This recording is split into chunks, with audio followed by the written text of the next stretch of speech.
The day after my conversation with Shirley Holtzman, a Saturday, my parents told me that they were going to a wedding and would be gone until later that night.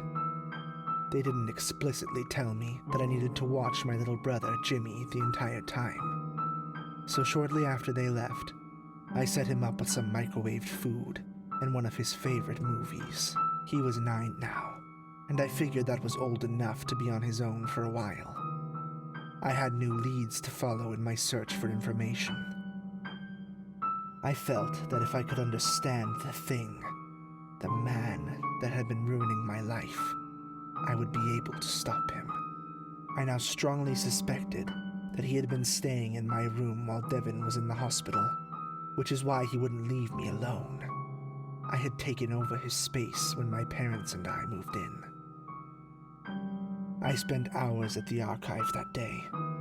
I was looking for any information on when Devin had gone to the hospital to give me an idea of how long he had been staying there. I was having a hard time finding anything, and Joanna noticed, so she offered to help. I told her I was looking for more on the old owner of my house, Devin Langus. A couple hours later, she brought me a newspaper that detailed the fire Shirley had told me about the day before. It wasn't exactly what I was looking for, but it was a lot more than I had found in my hours of searching. So, I decided to read through it. The article said that the fire had started in Bobby's room, and that the police suspected he might have started it himself, since he was freshly released from juvenile hall. The fire had burned hot enough that it must have destroyed Bobby's remains entirely, and they were never recovered. I was intrigued, and more than a bit disturbed. I felt strangely close to Bobby. We had shared the same home. I started looking for more information on him. I soon found an article detailing Bobby's arrest. He had been arrested at 16 years old for animal cruelty, after killing several of the neighbors' pets. My mind started to work in a frenzy. Pieces started coming together, but I needed some solid proof. The article about his arrest mentioned that he had been featured in a previous article about some pituitary gland condition that he had. I searched for about 15 minutes before finding it. This article had a picture. My stomach dropped. A tiny version of him stared up at me from the page. It was unmistakable. The article said that he was 14 at the time, but he looked to be about 6 or 7. It was Bobby Langus. He had been haunting the neighborhood for years now, and no one even knew about him. He hadn't died in that fire. Why had his parents faked his death? I looked back at the article about his arrest. I remembered hearing that serial killers usually started out by torturing animals. He was a killer in truth now. Had his parents known about his proclivities? Had they been trying to protect people from him? Or were they protecting him? I remembered Shirley's story about finding all the animal bones in the backyard. Had they been finding him things to kill? I had another hunch I wanted to pursue now. I asked Joanna to help me Google nearby animal shelters. She gave me a list with a few addresses, and I decided to check the closest one before I went home. It was late in the day, but I figured I could make it back home before dark. I thanked Joanna for her help, and rushed off. It took about 50 minutes to reach the animal shelter. I knew it was a long shot, but when I got there, I asked the man at the counter if there was anyone there who had worked there for longer than 10 years. He told me that Eli had been there for a long time, and he would go back and check with him. When he brought Eli out, I asked if he remembered an old man or woman coming in to adopt a lot of animals around 13 or 14 years ago. He looked bemused for a moment, but then he said, "You know what? There was an old couple that we had to ban from adopting animals around that time. They kept coming back for more and more, and I asked to see some pictures of the animals they had adopted to make sure they were capable of providing acceptable conditions for all the pets they had. They never came back after that. I didn't know why, but I did put up their picture for a few years and told people not to let them adopt any pets. I had a bad feeling about them, like they were hurting the animals or something." They always look so grim. I thanked him for the information. I rushed out of the animal shelter, my thoughts racing. Bobby's parents had shut him away and gotten him a steady supply of animals to torture. They might have even planted the oleanders so that he could go out into the backyard unobserved. Then, they had both died. Bobby had escaped, and he had continued down the path of a killer. The sun was getting pretty close to the horizon by this point. I would most likely make it home slightly after dark. I shuddered, but there was nothing to be done.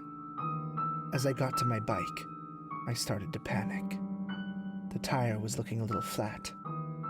I briefly considered the possibility of sleeping outside that night and not returning to my neighborhood.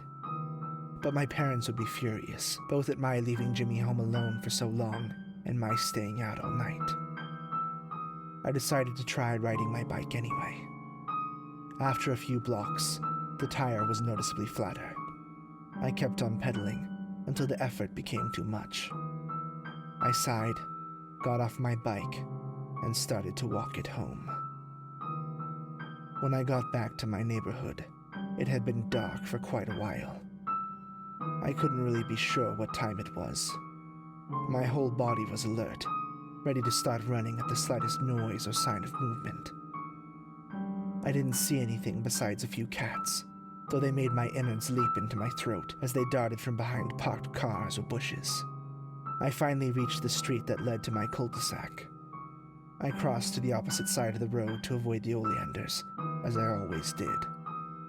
I strained my eyes as I moved into the dark gap that housed the hedges. I could barely see anything, aside from the distant lights before and behind me. As I drew even with the oleanders, I watched them carefully. It was difficult to tell if there was movement. I put all my effort into watching the bushes. Then, I stumbled and almost fell over as I stepped onto a large object laying on the sidewalk. I bent down to examine it. A branch? There were a few spread across the sidewalk, along with a lot of scattered rocks. If I had been riding my bike, I probably would have fallen as soon as I reached them. I broke into a run towards my house. I heard a loud rustling of leaves, and then the sound of bare feet slapping the street behind me. He had set a trap for me. He knew I hadn't come home before dark this time. He had been watching me. I threw my bike behind me without looking, and I heard a satisfying grunt of surprise, then a whine of pain, along with a loud thud. I kept running. I assumed he had fallen, but I did not look back to check. The front door to my house was unlocked. I rushed in and locked it behind me. I ran into the family room. The clock told me it was 9:30, and it seemed my brother had surprisingly already gone to bed, since all the lights in the house were off. I ran through the house quickly to be sure, then ran to my room as I heard the footsteps pounding across the roof, then a scrabbling sound coming down the chimney. I locked my door and listened, sitting against it. Raspy breathing sounded from the hallway, just on the other side of the door. "I know who you are," I whispered through the door. "Bobby Langus." "That's a good secret," a high-pitched voice answered. "Want to know another one?" He paused for a few moments, then whispered, "Your little brother doesn't lock his door." I froze as he giggled with dreadful glee. The breathing retreated down the hallway towards my brother's room, which was on the other side of the house.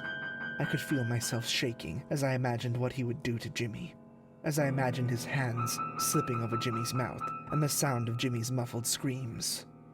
I rushed to grab Casey's knife from under my pillow.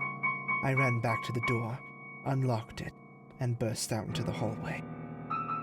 I could see Bobby creeping through the living room, low to the ground. He turned and faced me as he heard me coming into the hallway. He stood up to his full height, which I suddenly noticed was only about 5 feet tall. He smiled at me, and started high-stepping back toward me, with his arms flailing back and forth in front of him, like some kind of cartoon villain trying to sneak into a bank vault. I brandished the knife in front of me, trying to look threatening, but feeling like I was about to melt into the floor. I felt a trickle of urine run down my leg, but I stood my ground. I wasn't going to lose my brother. I wasn't going to abandon him like I had Casey. Just as Bobby was about to cross in front of the front door, I heard the lock click back and heard the voices of my parents. Bobby dashed backwards and sprinted towards the chimney. He scuttled up it in only a few seconds, and I sprinted back into my room to hide the knife. When I came back out into the hallway, my parents were turning on the lights in the living room and laughing. When they saw me, they came to give me a hug, but my mom pulled up short. "Honey, you're all sweaty," she said. "Are you okay? You look terrified." "I was worried about Jimmy," I said. That was most of the truth. "I don't want him to disappear too. Can he sleep in my room tonight?" My mom agreed and told me she was sorry that they had stayed out so late. She gave my dad a few annoyed looks, and I suspected that she had wanted to leave earlier, but he had convinced her to stay a while longer. I felt bad that my parents had to be so worried about me and my fears.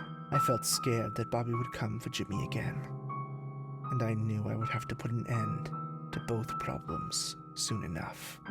Only I knew about Bobby, so only I could stop him.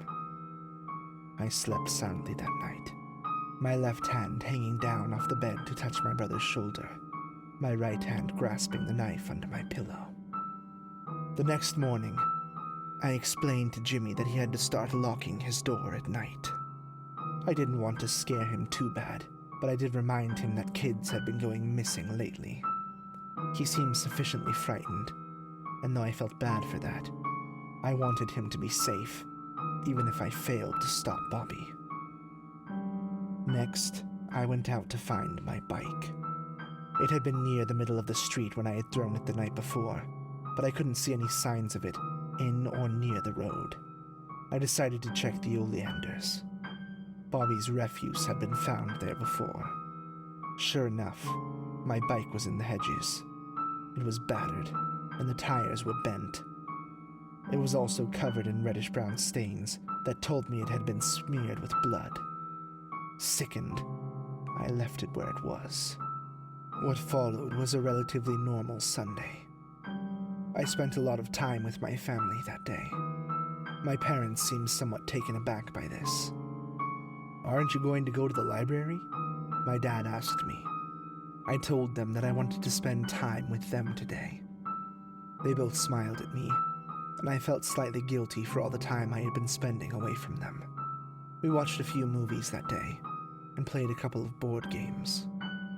The whole time, I was planning how I would kill Bobby Langus. Eventually, night fell, and it began to get late.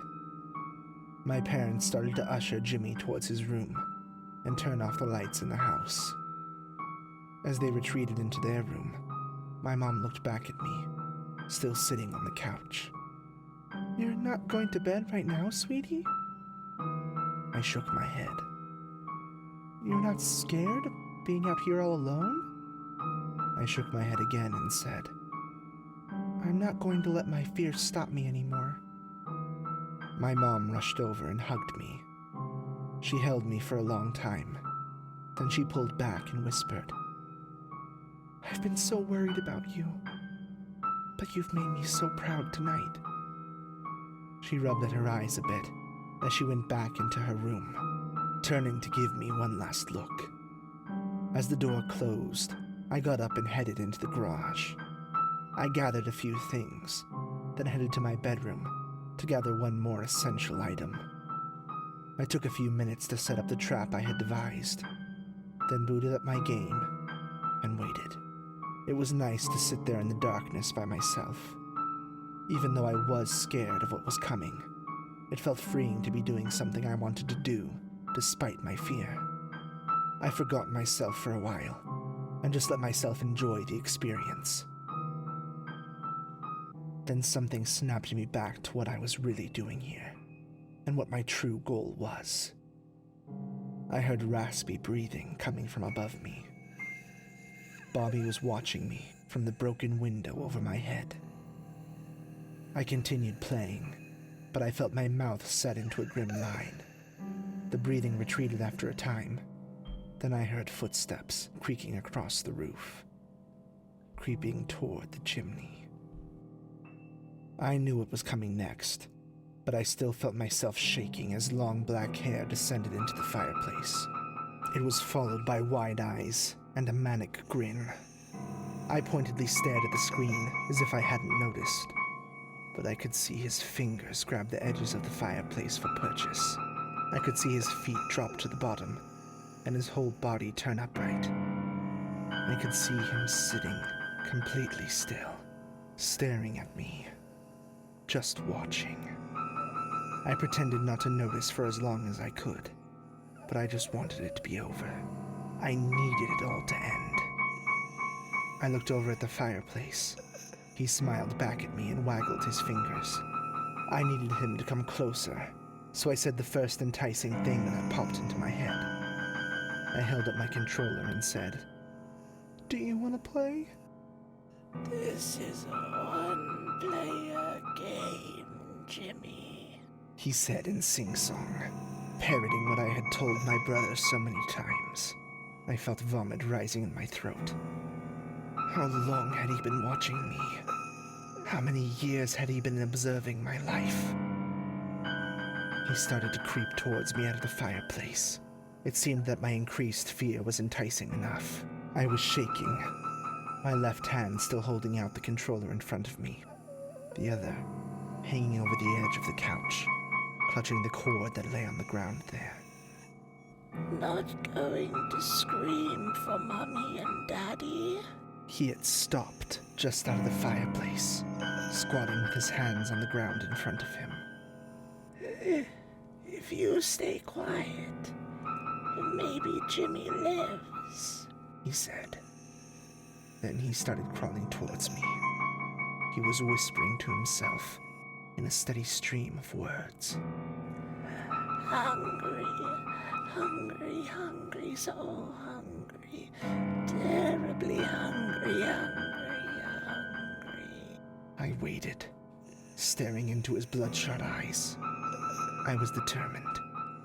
It would end. Either way, it would end. Soon, he was only a few feet in front of me. He started to reach out towards me, and at that moment, I flicked the switch on the extension cord in my right hand and closed my eyes. The floodlights I had taken from the garage flared to life from 4 different spots around the room. I dropped the cord as Bobby began to scream in a horrible high-pitched wail and grasped the object I had laid next to it as his hand found my chest and his nails began to bite into my skin. I opened my eyes and lashed out at him with Casey's knife. It was still incredibly bright in the room, but I was not blinded.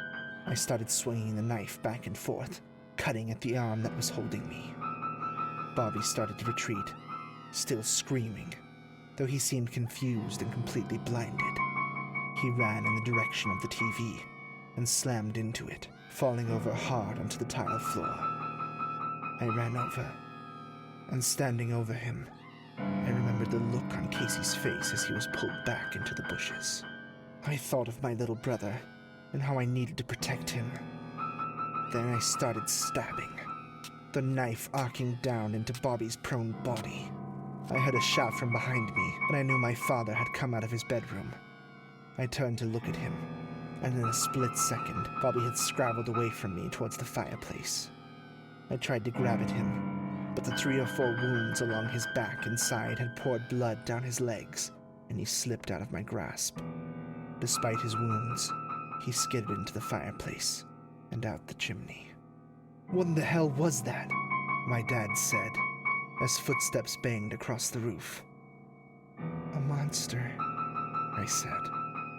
I looked at the knife in my hand, and the blood staining my clothes and pooling on the ground. I dropped the knife and sat there on the floor, crying. My dad called the police. They questioned me, but I was hesitant to tell them the whole truth. I told them instead that I had known there was a serial killer in the area, so I had been carrying the knife around with me and had defended myself. They didn't seem to take any issue with that explanation, considering I had been attacked in my house. They found a trail of blood going over the backyard wall into the oleanders on the south side of the house near the road. They found his body there. They were baffled by the pale corpse. His features were childlike, but wrinkled and old. They questioned me again, but assured my dad that I would be all right, since I had acted in self-defense. Over the next few days, the police started digging around in the oleanders, since that was where Bobby had headed as he was dying. They found innumerable animal bones, and the remains of 5 children. People from the local newspaper came to interview me, but I told my parents I just wanted to forget the whole thing. I was haunted for a time by what I had done, by the memories of the blood pooling on the ground, the memories of the way the knife felt as I stabbed again and again. Then, one day, Casey's mom returned to her house. I spotted her through one of the windows early one morning, sitting on the front lawn and crying. A moving truck was parked in the driveway, and a few burly men were moving out the last of the furniture. As I watched her sitting there, heavy sobs racking her body, her face hidden against her knees, I didn't feel nearly as bad for what I had done.